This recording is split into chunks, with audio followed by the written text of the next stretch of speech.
WNST, Tassel Baltimore, the SSV on WNST, also sponsors our WNST text service. I know he's very, very proud that Coons Ford will be on everybody's mind the minute that Manny Machado was traded away by the Orioles. We welcome Dennis Koulatsos back on from Coons Ford of Security Boulevard.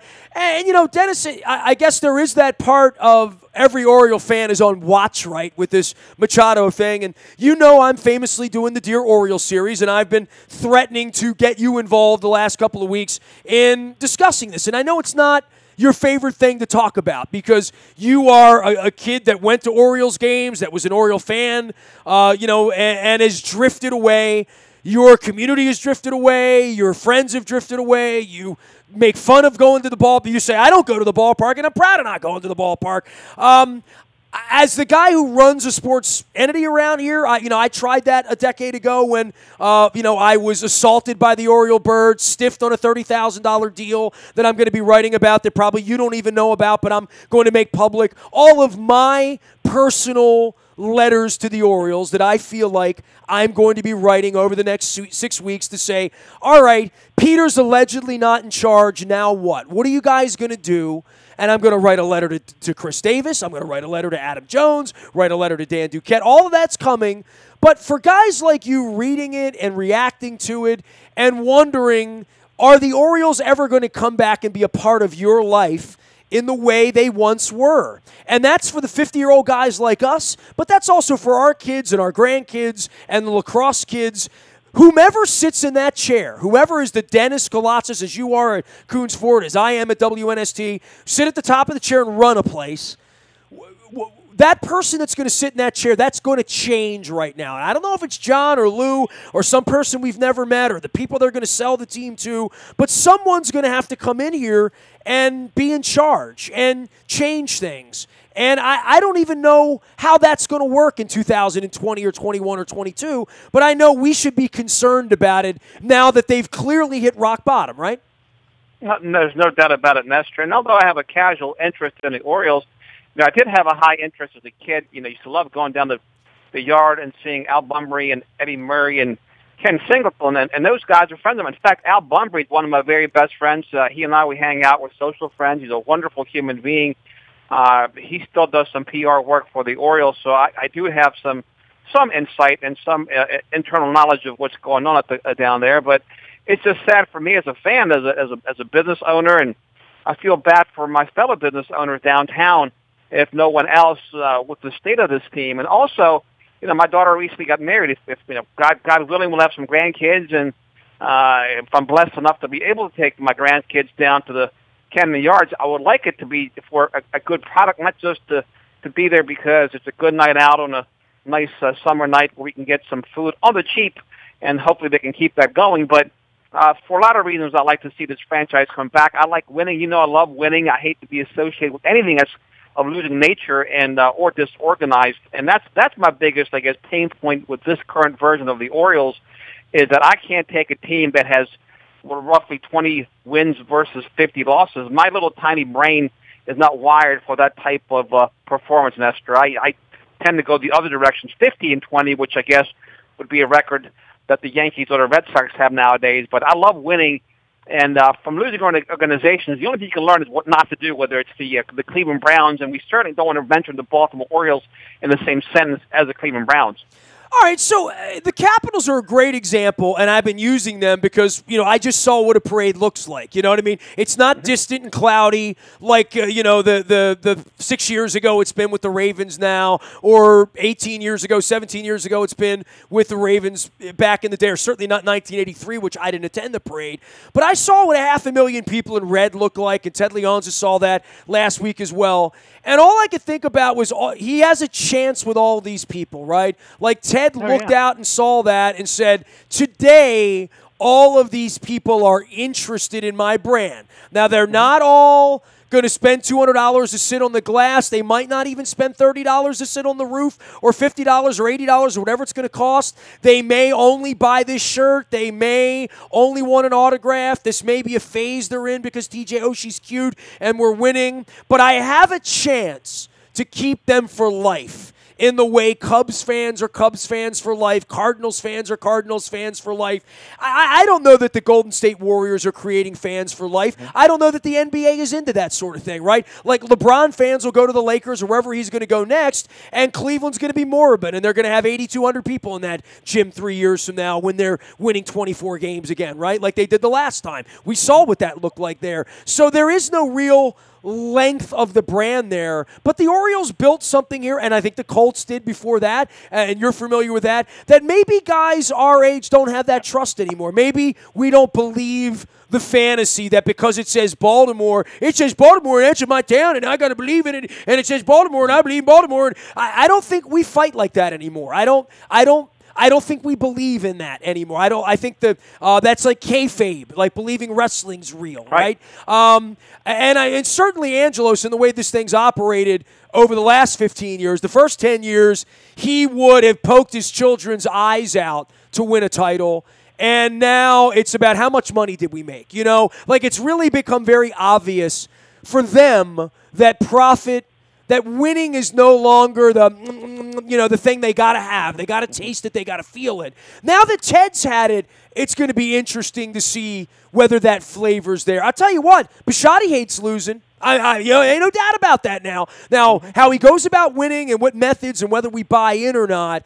But I've never felt that Peter has to win, that's all over with, that he sort of has taken it out on the community by making as much profit, that the profit has been winning, and I think that's been very apparent.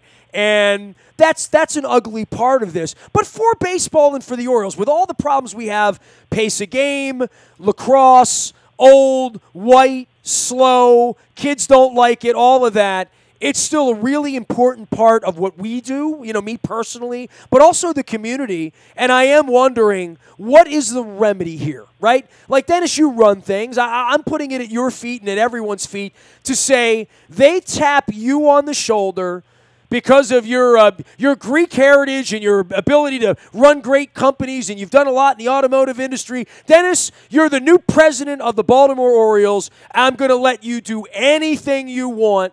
You run the place now. You're going to come in and be the president of the team. How do you handle? What are the first things you're doing to make things better for the Baltimore Orioles, Dennis? Yeah, you gotta start winning at some point, Nestor.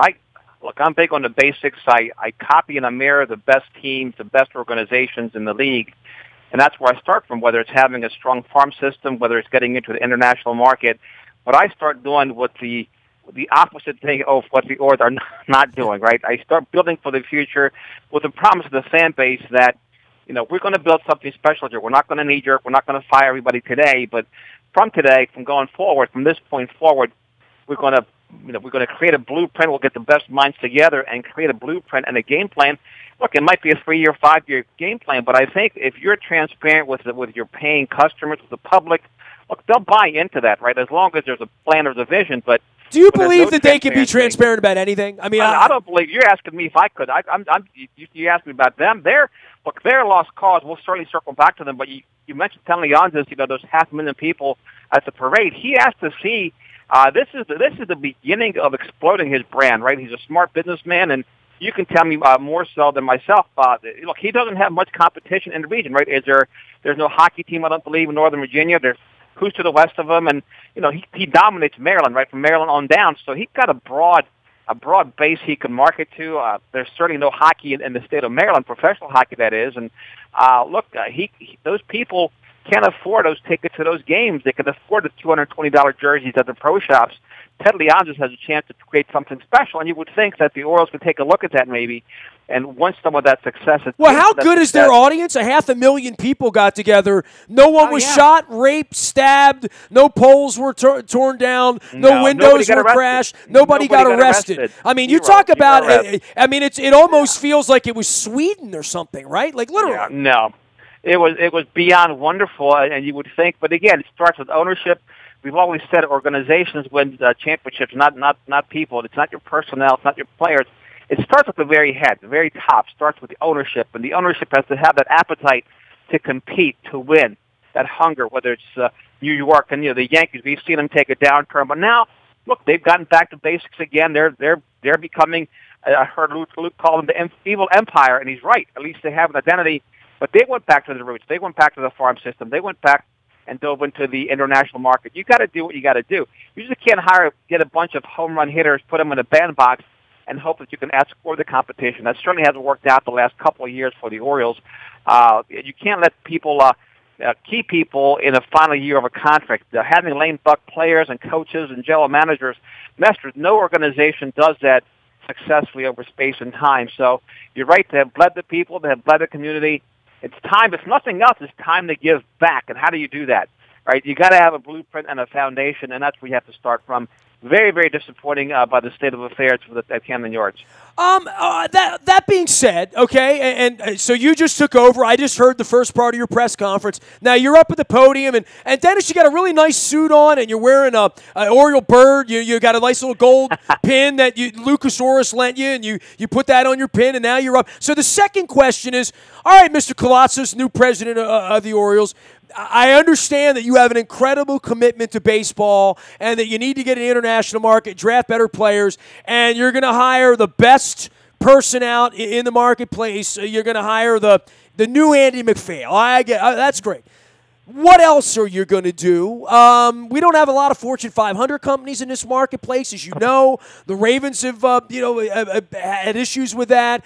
We have people fleeing the city. We have a lot of crime problems here. We have racial problems here, as you well know. We've had riots here that your previous ownership decided to play a game with tanks running around the building and told the fans to not come. What is your message to those fans who didn't come that day, who haven't come in a while? Your message to that guy in Dundalk that the previous ownership said, we won't allow you to ask questions anymore. What are you going to do in the meantime? Because let's be honest, Dennis, you're a smart guy. You've been around baseball. You're probably not going to win next year. You might get on the pathway to winning 2 years from now if you do well in these Machado trades here this summer. What are you going to do between now and the next time you can win? What are you going to do to sell tickets, to get people involved? What's your philosophy on how the fans have been treated here over 25 years and what you're going to do to reconnect with some of the fan base that has been a little agitated at the way the place has been run the last quarter of a century? Well, Nestor, I think it starts with an apology to a sincere, contrite apology to the fan base, saying, look, we've messed up here. We've done some things very, very wrong. It's about reaching out to the community with the players, the newly signed players that actually want to be here in Baltimore for all the right reasons. And look, there's cities like Chicago, they have a higher crime rate than Baltimore does. They're still able to sell out their stadiums because when you put out a good product, people will come not only from your city but also from surrounding counties, maybe even out of state. You'll be able to attract some fans, but you've got to get out in the community, get involved, and show them what the plan is, what the blueprint is, what you're going to do. And just ask for patience while this thing gets rebuilt because it's going to take, as you mentioned, 2 or 3 years to get this thing back on the right rails again and the way forward. But I think also maybe lowering some ticket prices. They lowered the food prices at the stadium, but lowering some ticket prices and getting involved with the local communities, the colleges, the high schools, the elementary schools at the grassroots level, and growing some fans, and also being involved in youth baseball, right? Sponsoring some youth leagues.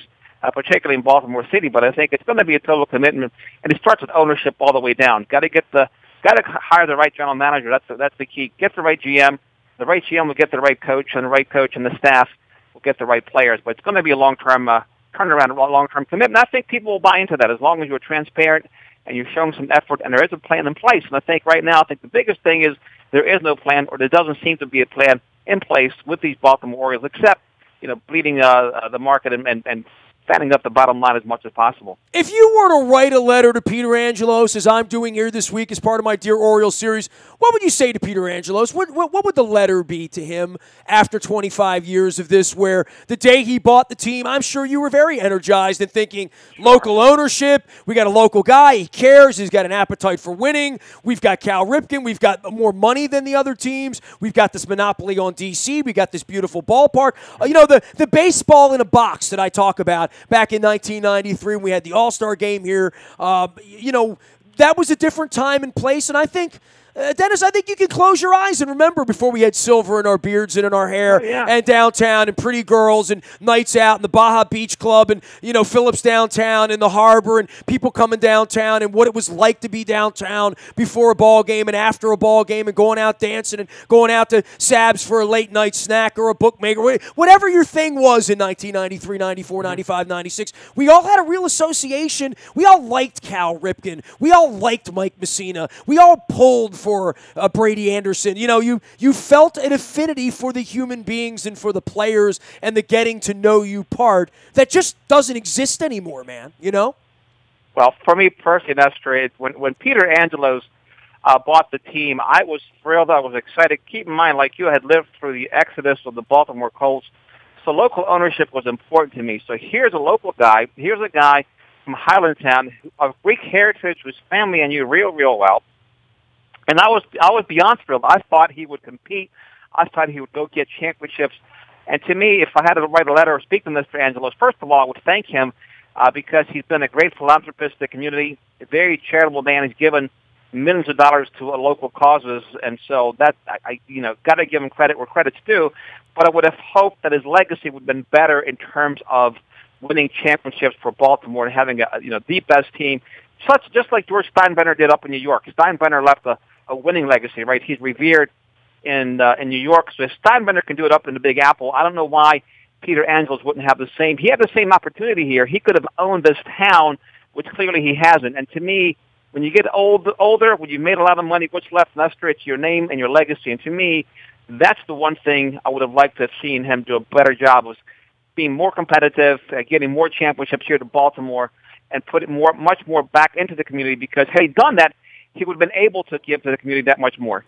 What did he do wrong? I mean, where did the thing go wrong? I mean, I would say maybe it's just his personality in general and the way he wanted to run things, because he ran roughshod over experts. You sell cars for a living, but I don't think you would go out to the Ford Motor Company and tell them how to make a car, would you?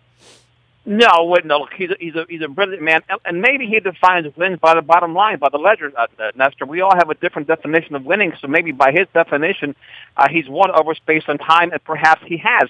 It's just maybe Bob Ursher had the same definition of winning.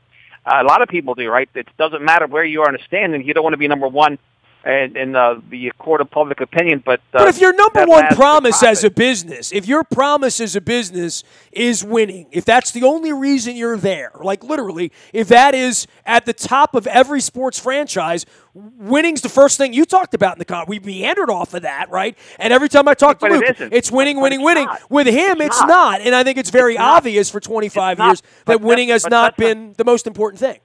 But that's not unusual, Nestor, because you know what? The number one rule in business is to make a profit, because if you don't make a profit, then that there's nothing. There's no winning or losing. You're just out of business, right? So you got to turn a profit. Once you turn a profit, that's when you turn your focus on winning enough, right? That's the whole thing. Back when we had an uncapped year here in Baltimore in the NFL, Steve Bisciotti, he could have broken the piggy bank. He could have signed hello to not on everybody else. He didn't do it because, you know what? At the end of the day, Steve Bisciotti is a businessman just like Peter Angelos. But so I will say, you know what? They all want to win, but they want to make a profit first. And sometimes they get too enamored with the profit and the bottom line, and they're not willing to give up some margin in order to win and maybe recoup the money on the back end via additional season ticket sales and jersey sales, et cetera. So to me, that's the one thing I would question, is that maybe in his mind he's won over the last 25, 30 years. Dennis Koulatsos is our guest. He's over at Coons Florida Security Boulevard. He'll be here on Thursday, driving you home with the SSV on WNST. Of course, you can also follow him out on Twitter with the replay on Sunday, hence the Sunday Sports Voice, now heard on Thursdays from 3 until 5. I guess the last thing for you on this Dear Orioles thing, you say about the profit and about winning and about legacy and about where they are. For you, do you ever envision a time where you'll go back? Like, if it becomes good and it becomes well-run and something other than that, this period of time is gone and someone we've never heard of owns it, runs it, there'll be a whole new group of players. Buck will come back for Old Timers Day and wave his hat, and 15 years from now we'll talk about that nice summer of 14 and 24 and in 29 and whatever. But it'll be a new thing. And that new thing will have a chance to win every old guy like you and me over. Yeah. Do you think there'll come a day where you and I will drink beer out on the deck at Camden Yards when we're 50 or 60 and enjoy Oriole baseball again and feel vested in it the way I do when I hold a Caps hat or the way I do when I hold a Ravens hat? Because I don't feel the same way about the Orioles. And most people I know who are sensible, who've paid attention to this, don't feel the same way about the Orioles that they used to. Yeah, I see a point of going back, of course. As long as we're all healthy and God keeps us all healthy. I still have my Oriole gear. I don't plan on burning it anytime soon. I'm not that disenchanted with the franchise. I'm still a Baltimorean. We all want them to be good. We want them to succeed. We want them to pack the house there in Camden Yards for all the right reasons, right? Legacy, business, local businesses, etc., all the youth. So for me, yes, I would go back in a heartbeat. Show us some progress. Show us a blueprint. Show us a game plan. Be competitive. Be fun to watch. You don't have to win every year, but at least be in a conversation, right? So give us a decent enough product, and I think you'll see the money flow, Nestor. So for me, whether it's 3 years, 5 years, 10 years, 15, 20, I'll certainly come back when the product is good and when the ownership is vested and has more of an interest in winning versus increasing the bottom line. Although, winning organizations tend to make a lot more money than the ones that are mediocre or poor ones. That's a fact. It's been proven over space and time. So for me, it doesn't make any sense why somebody would not want to compete at the highest level to reap the benefits. I'm sure Leonsis will make a lot more money now that team has won the Cup than in the past 20 years that they haven't. Well, we have tough times ahead, right?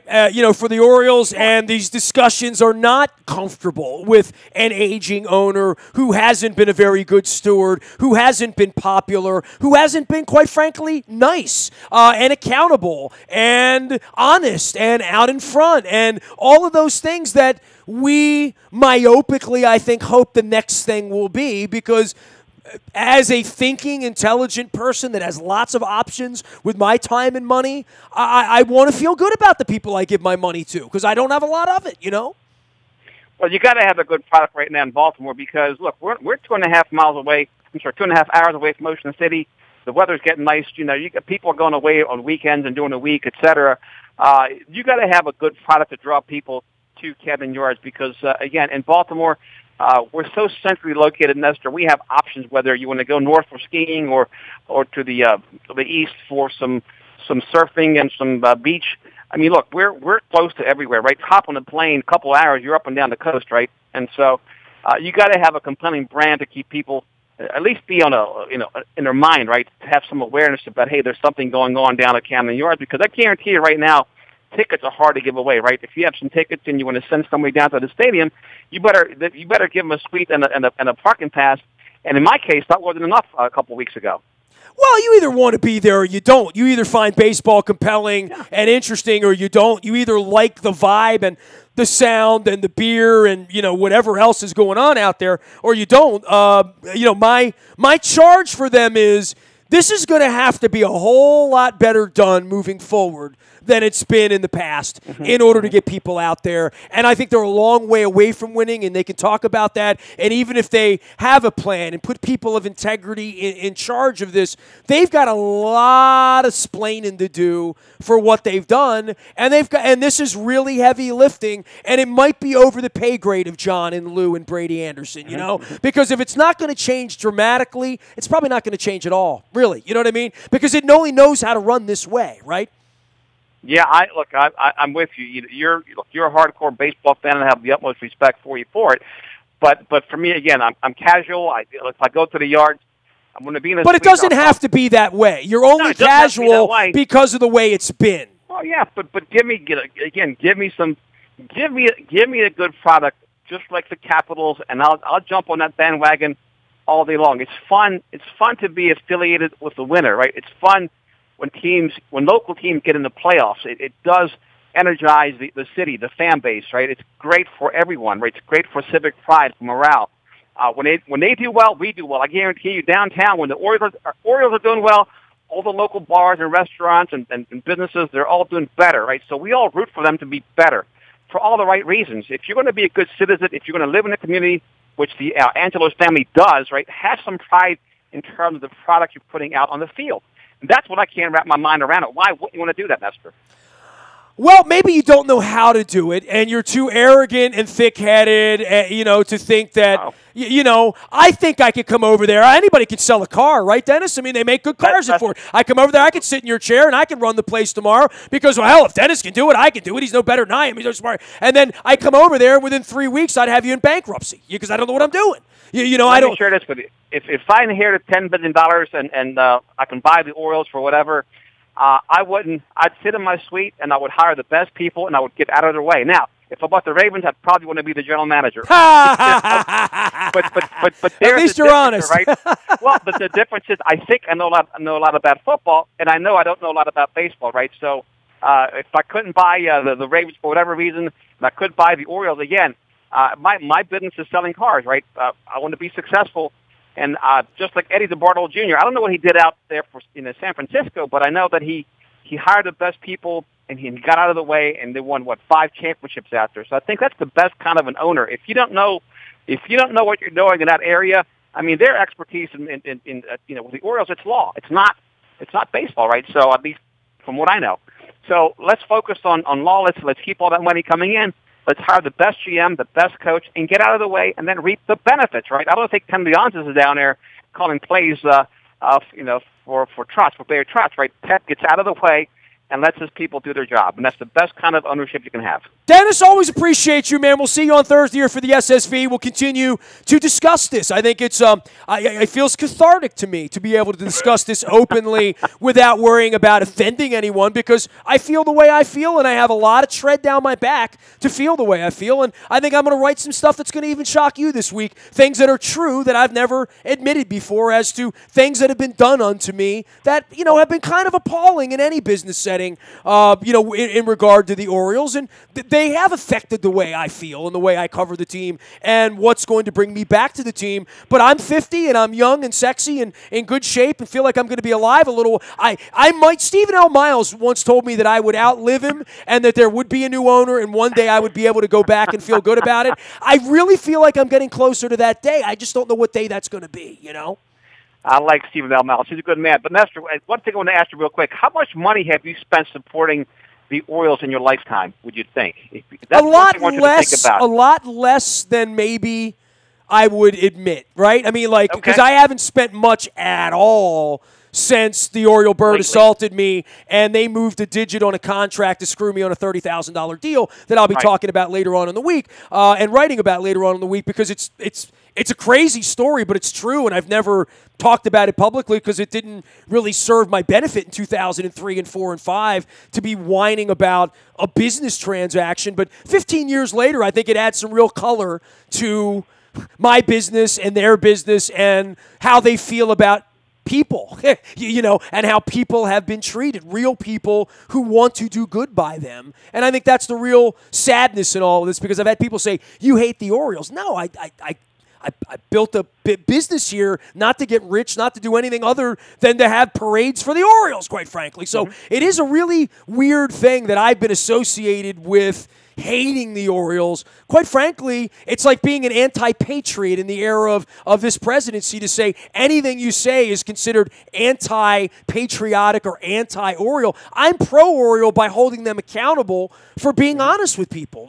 I feel like I can be nothing more than pro-Baltimore, pro-Oriole by saying an empty stadium in an empty city is no good for anyone. And that's all I've ever really said. What you just said, which is the bars, the restaurants, the hotels, the city, the mojo, all of that raises when they do their job well.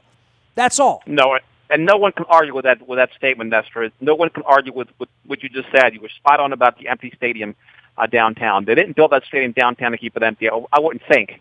Governor Schaefer, I'm writing him a letter next month. That's an August letter. Dennis, I got to roll. Always appreciate you. See you on Thursday, bud. Dennis Koulatsos, the SSV on WNST and out of Coons Florida Security Boulevard as well, where they sponsor our WNST tech service that the minute they deal Manny Machado, you'll get it first, I promise. It's all brought to you by Coons Ford of Security Boulevard. Dennis is here on Thursday. You can find me Facebook, Twitter, LinkedIn, Snapchat, Instagram, streaming live right here on our Facebook Live, as well as our YouTube WNS TV channel. I'm going to need a towel off around here. Get some Royal Farms. I got to go decaf is what I got to do. Royal Farms, real fresh, real fast. They bring it to you. And you can get the app when you're pumping the gas. and you get the Western fries and the fried chicken for free. Pretty good deal. Save up those points. Make it count. 7th cup free. Royal Farms. I am Nestor. We are WNST.net, AM 1570, and WNST Towson, Baltimore. And we never stop talking Baltimore sports.